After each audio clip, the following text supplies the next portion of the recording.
Hey guys, we are back again with the interview series. And just before we start the interview, I just want to say sorry for the quality of the video.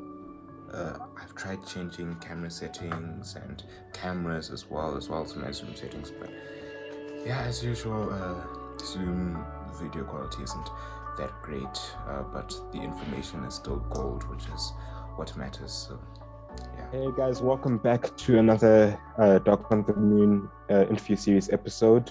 Today we are with Brillion. My name is Eliezer. His name is Christian.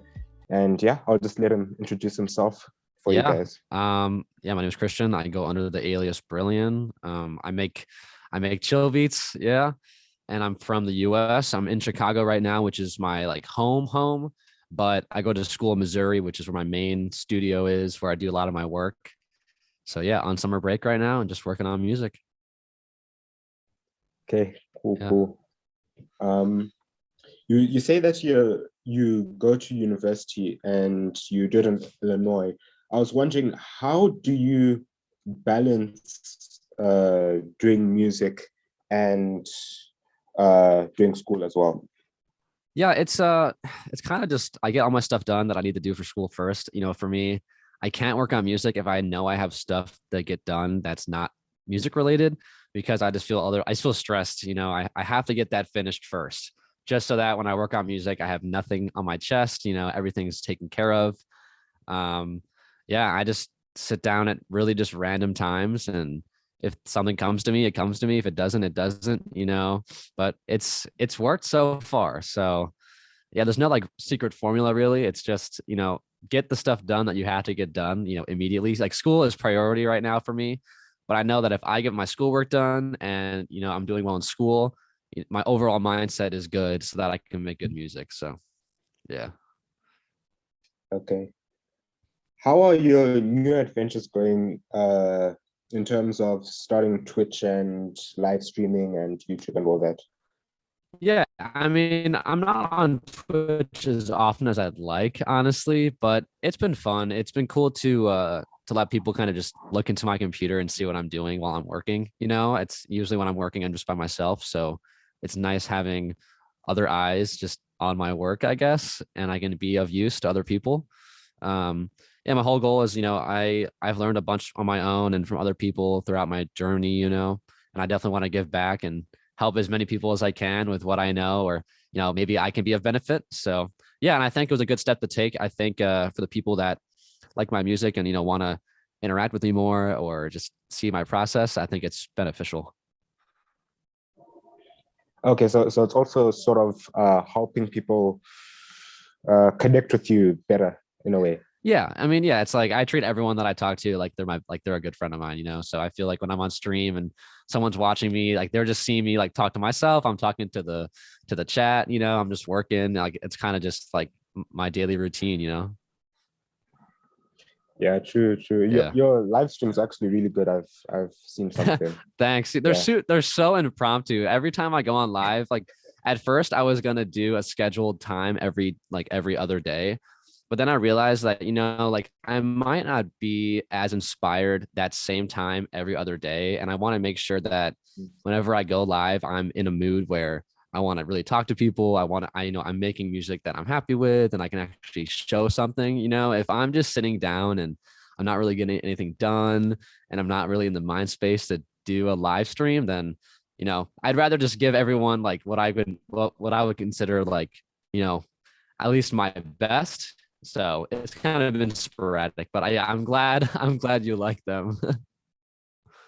What can you see happening in the future in terms of your career making music in the lo-fi community? Well, I mean, at least right now, it's kind of going in a route where I'm trying to take my sound to a more electronic chill in like 2022 with vocals and stuff, like more radio friendly, I guess. Um, like for me, like lo-fi, it was a good like starting point. But I definitely think I can, continue making tracks that are just beats and stuff like that here and there. But what I really want to do is make stuff that's more like my true sound, with vocals and, no limits. I feel like if you're already in the lo-fi genre, that genre sort of is like not limiting, but the genre is inherently, a certain way. And if you break out of it, you're not really in lo-fi anymore. So, we'll see over time, just day by day, like it's kind of just formed itself. I didn't think I'd be at this stage a year ago. It's just been like circumstances I've been thrown into, and I just took them, and it's just been luck also. So we'll see. But my goal is to make a 5-track EP with a bunch of vocalists. I actually reached out to this guy called Bipolar Sunshine. He's like this vocalist who I've seen work with other people. He's pretty big, and he replied, and I was like, I got a bunch of stuff done. Like, let me send you it. And he's like, send it over. So I'm trying to get a project done that's like really high quality, more live friendly. I want to do live events in the future. I definitely think, if I'm just doing beats, like there's definitely potential. It's a really great community, and it's obviously growing. But I want to see where else I can take it. Okay, so basically you'd say you're in the midst of a change in terms of like your image. I guess. Yeah. So I have an album in November, which I guess would be more like my same usual sound, a little bit more advanced, I would say. It still beats and stuff like that. But after that, I kind of want to just, I feel like if I just keep on releasing beat projects, so it'll get kind of stale over time. So I kind of want to just every time I drop something, it's a step up, just production wise or musically. But then again, like I have zero idea what'll happen in a year from now. So I could be presented with an opportunity that completely changes everything, or puts me more on track. So we'll see. I'm pretty excited though. It's been a fun ride so far. What do you like? What do you like the most about making music, and what message do you try to bring out through your music? Well, just like music in general, it's just for me, when I was younger, and as you can see, like I was really into Legos, and I still have like all these Legos on my shelf over there, just a bunch of Legos I had throughout my childhood and stuff like that. And I was like recently thinking about what about music production or just music in general that, I gravitated towards too, just as, as me, there's certain things that you do that you like specifically, everyone has their own little thing. And I think it's like Legos, because with Legos, you're given a bunch of starting pieces, they're all kind of pre-made, but you can do whatever you want with them. At the end of the day, like your final product is original to you, although the building blocks were pre-designed, like my software was pre-designed, my plugins were made by someone else, but it's the way you utilize those pieces to make your own thing. It's similar, like it's like audio Legos. So I like that. For me, it's therapeutic. When I was younger, all the time, like spaceships and just random stuff, just to see what happened. I would just go through pieces, and you wouldn't really have any idea of what you'd be trying to make. It would just kind of form itself. So I kind of just approach music the same way. And, ever since I approached it through that, it's just been more fun. It's more organic. And when I make my music, I just want to, just make music that I like, that I'm happy with. I'm, pretty critical about my own music. I think everyone's really critical about their own creations. Like you're probably very critical about your Dog on the Moon page and how it's run and how it looks and how you do your interviews and stuff like that. Everyone's very self-critical. Yeah. That's just human nature. So I've kind of learned that if it's good to me, and if I sign off on it as like myself on my own stuff, usually other people think it's good. So I've just been using that as like a nice little funnel to make sure what I'm doing is correct. But then as like an image, and like I want my music to be like relaxing, obviously. Like I like really just ambient stuff. For me, like soundtracks are a really big inspiration. I feel like movie soundtracks are like really emotional, and I just like the way they make me feel, and I try to incorporate some elements into beats. It's like I like really lush and chill melodies with like nice punchy drums. It's like two counters, like two very different things. But it's hard to like send a message with lo-fi beats when there's no vocals. It's just instrumentals.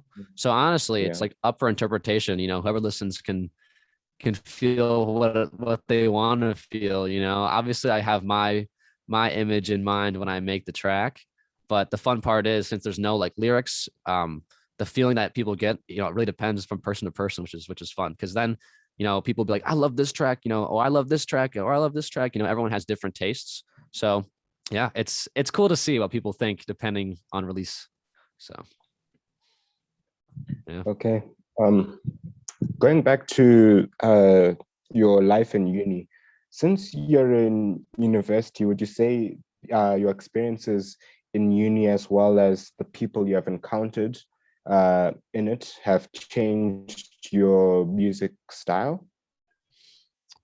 Um, I wouldn't say like my style, for instance, but I definitely would say that the people I like surrounded myself with, music's very mood driven. If you're not in the headspace to work, you're not really going to work, or you're not going to make something you're happy with usually. So, I have a lot of really good friends I've made at school that, really support my music stuff. I rarely talk about it with my, like, well, I used to a lot. And then eventually I pulled back and I was like, you know what, I'm just going to keep it all to myself and just do my thing. And my friends are super supportive, and I definitely say that they definitely contribute to my overall just mindset daily when I work on music. Although they're not helping me make the music, or changing the sonics or how it sounds, they're there to keep me inspired just as a person, and obviously they're my friends. But I've met a lot of really cool people that, there's not a ton of music people that I know personally. Like, a lot of my friends are more sports guys. I'm not the biggest sports guy. So, we're from different worlds, kind of. I'm very musically driven, and they're more on other wavelengths, but we still are really good friends. But I've met a lot of people that have kind of been messing around with production that I've taught here and there, like roughly throughout the year, and they have different ideas, and it's been cool to bounce them off of them. So yeah. As someone with almost 2 million monthly listeners on Spotify, what would you say to someone who is struggling getting their music out there and heard? Well, there's no like perfect formula. It's, for me, it was honestly just luck. I got just really, really lucky just with who heard my music at like a certain time, and like College Music found me at the start, and then Chilled Cow just after that, which was super lucky. I didn't expect any of that to happen, but then I just kind of capitalized on it, I guess.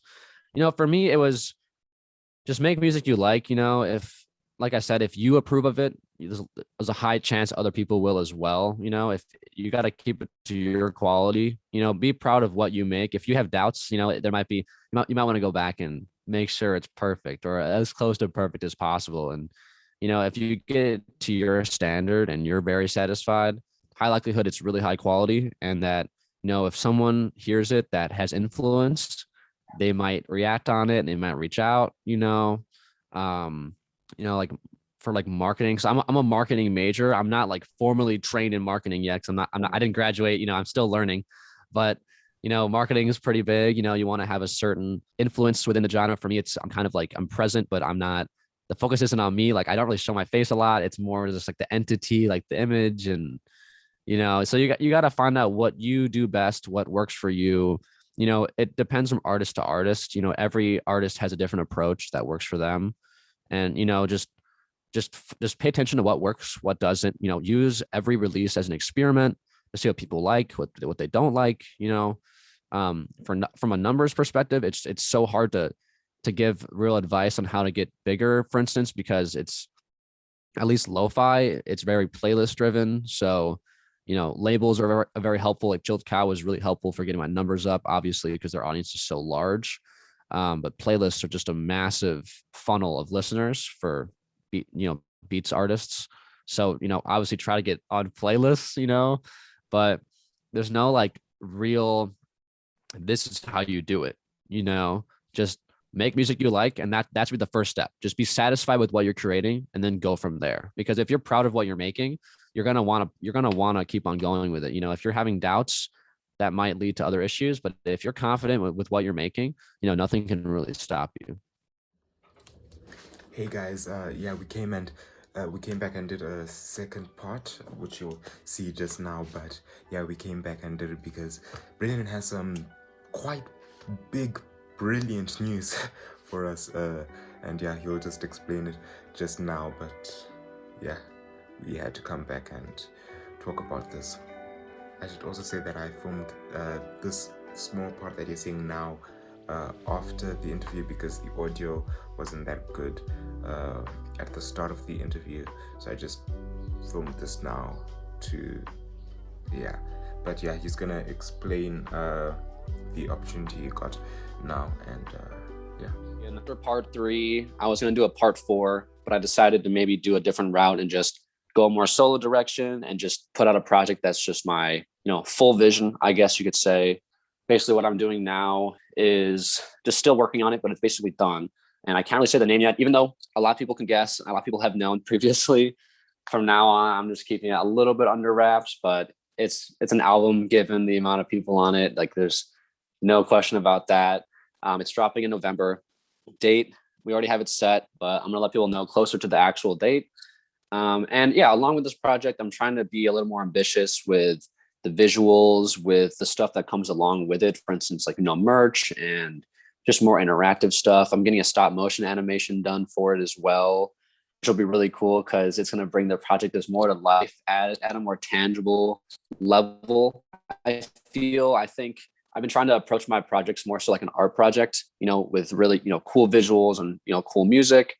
So it's been a really nice and just therapeutic process to get this whole thing, from the ground up, because it's, it's a big one for me. And I'm very particular about how, like, the stuff I make. And, for you too, like with your videos, same thing. Like you're very particular about how things turn out at the end, because it's your product, you want to make sure it's good.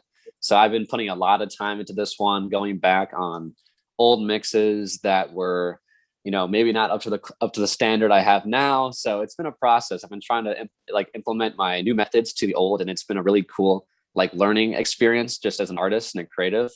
But yeah, this will be a fun little album. I'm really excited for it, and it's dropping through Platoon, which is a publisher. They have a pretty good following, and I'm really excited for it. They're putting a good amount into helping with just the promotional side, visuals, all that stuff. So really stoked to see where that goes. If it does well, then, maybe I'll do more stuff with them in the future. You never know. Yeah. But yeah, I don't know. I just want to, I keep my releases really limited. I don't drop music off, a ton, but I feel like, whenever I'm active, whenever I'm present, I want to be able to drop a good care package of music that's just to my standard, that can, marinate with my audience for the next time I come back, So yeah, just steady working. Okay, so do you think that this could be like a stepping stone to something bigger, or what would you call it? Like a stepping stone into maybe even other genres as well? So I was actually going to use this project to do so. I definitely want to take my sound to a more still something that, is still my sonics, but a more electronic-esque feel to it. I feel like right now the lo-fi genre is kind of an interesting place where there's a lot of different sub-genres, sub-sounds within it. There's every artist has their own little niche. There's bigger niches, there's smaller niches. But I think I should start trickling in vocal stuff where it's more radio friendly, not like, for instance, mainstream, because mainstream isn't necessarily bad, but I guess just more live, radio friendly, and just more professional. I think vocals are the next step. That's literally the one thing that I haven't had in my music that I think I do.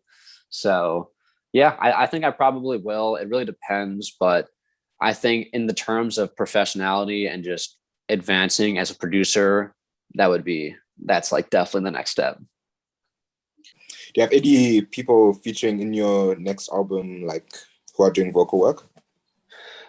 This album, no. There was one guy I hit up, but he just got too busy. He seemed like he just didn't have time right now. But I hit up this guy, Bipolar Sunshine, and he did reply. He was chattable for a little bit, but given the size of that guy, he's a whole different echelon artist wise. So he has other things to deal with, but it was really cool to see him reply. So I might hit him up again in the future. Who knows? I don't want to be a pest, but yeah, definitely not on this album. I was thinking about it, but I think it would have been a little bit too left field. It would have been cool nonetheless, but I think just in cohesiveness and what I'm going for, I think it might be best just to wait till everything's just done. Yeah, but I think vocals are the next step for sure. Any other projects in the pipeline? Yeah, so there was one with Swam that we were starting, but then given that we were working on our albums at this time, like both of us, we're both kind of just so busy that we don't want to spread ourselves too thin. We're working on an EP together, plus both our albums. We just want to focus on our own things for now. But I hit him up recently. I was like, yo, like, do you still want to do it? And he's like, yeah, let's just wait till my stuff is out and then we can get back. So we were trying to push it through Lo-Fi Girl, but I think Lo-Fi Girl right now, the way we're trying to shape this project sonically is a little bit too different for what they'd accept, I think. So we're just going to do a solo release. And then again, you know, if Platoon is cool with the stuff we do, maybe they'd help us out with the release for the EP. Who knows? But yeah, we definitely want to just push our sounds. I feel like he has a lot of things that I really like about his music, and I have different things that, you know, I do differently sonically. So we want to really make sure that it's a really nice fusion of our sounds versus something that's been tailored to a label. We want to just have it be a true translation of what we want. So that's definitely going to happen. Not sure exactly when. But yeah, I mean, there's that. That's the album's definitely it. What we're doing too is we're doing 6 songs prior to release of the album. So I haven't announced this really yet, but August 9th will be the first drop. So people will be getting some tunes like right before school starts, like what single. Yeah, so that'd be like a rollout kind of thing. Because I feel like I keep my page so limited that it might be good and kind of refreshing to have a little more activity on it before the project.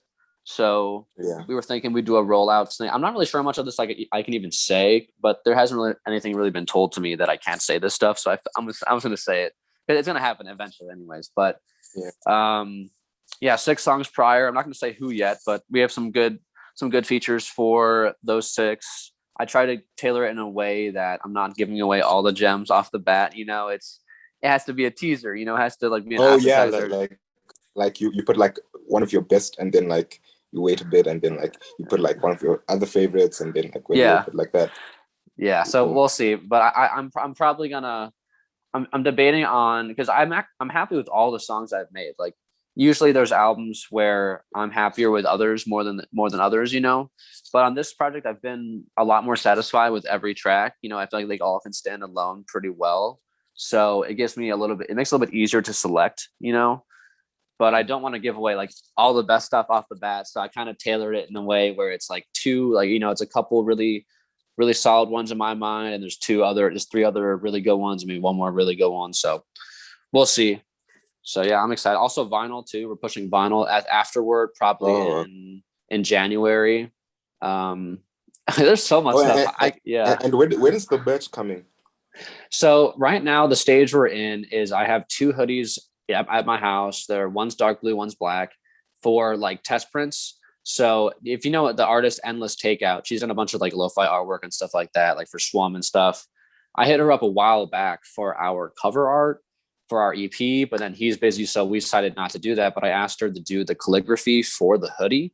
So that's more so like designing the text. So it's custom versus like typed out. You know, I'd rather have it where it's handmade versus just like made through the computer. So she's going to draw out like the logo, I guess. And I mean, Nocturnal Nostalgia is already my like you know, thing. Slogan. Yeah. Great. So that's what the hoodies will say, that they won't say anything like Brillion related, but I'd rather it be something that's like its own thing that's associated to me.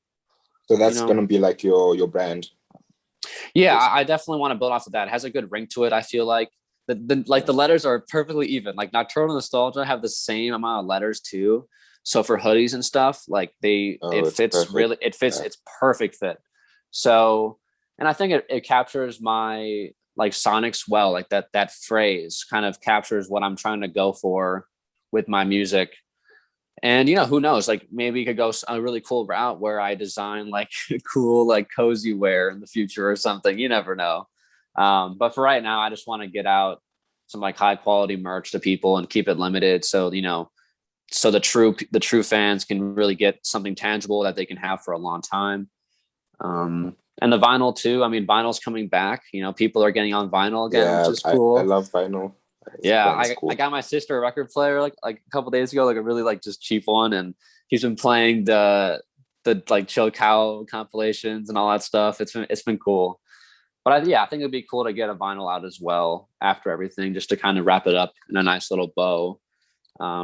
This is just a big trial and error run, just to see with this approach, what can we do? You know, I know my mindset regarding music won't really change, but the business, you know, thought process, like the way we're going to go about things is different than my usual.